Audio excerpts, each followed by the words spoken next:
حضرت علی رضی اللہ تعالی عنہ نے فرمایا، کوشش کرو کہ تم دنیا میں رہو، دنیا تم میں نہ رہے، کیونکہ جب کشتی پانی میں رہتی ہے تو خوب تیرتی ہے، اور جب کشتی میں پانی آ جاتا ہے تو کشتی ڈوب جاتی ہے۔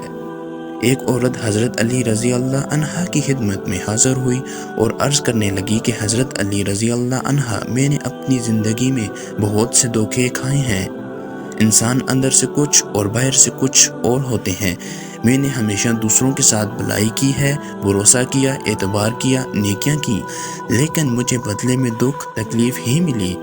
حضرت علی رضی اللہ تعالی عنہ نے فرمایا، اے عورت، ہمیشہ یاد رکھو، جس کے ساتھ نیکی کرو اس کے شر سے بچو، اور انسان کی جانے والی نیکیوں کا بدلہ انسان سے نہیں بلکہ انسان کے خالق اللہ پاک سے طلب رکھو۔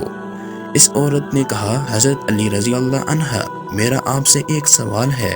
حضرت علی رضی اللہ عنہ نے فرمایا، آج تک کوئی بھی میرے درد سے خالی ہاتھ نہیں گیا، جو کہنا چاہتی ہو آپ کہیں۔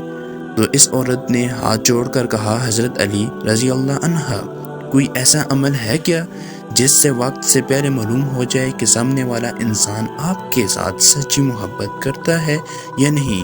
تو حضرت علی رضی اللہ عنہ نے فرمایا، ہاں ہے، اللہ پاک کے علم میں کسی بھی چیز کی کوئی بھی کمی نہیں ہے۔ اگر تم دیکھنا چاہتی ہو کہ سامنے والا انسان تم سے کتنی سچی محبت کرتا ہے تو تم 3 مرتبہ یا ودود، یا حکیم، یا کریم، یا رحمان یہ دل میں پڑھو، اور جس سے تم پیار کرو اس کے چہرے میں دیکھو۔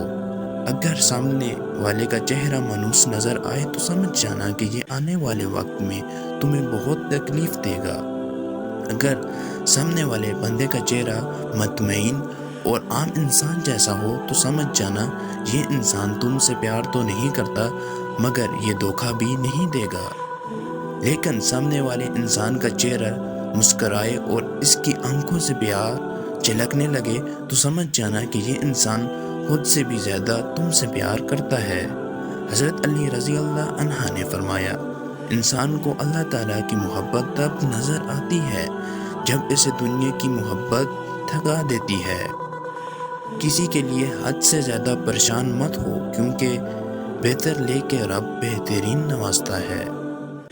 ایسے شخص سے کبھی بھی مت گواؤ جس کے دل میں تمہارے لیے محبت اور فکر اور چاہت ہو۔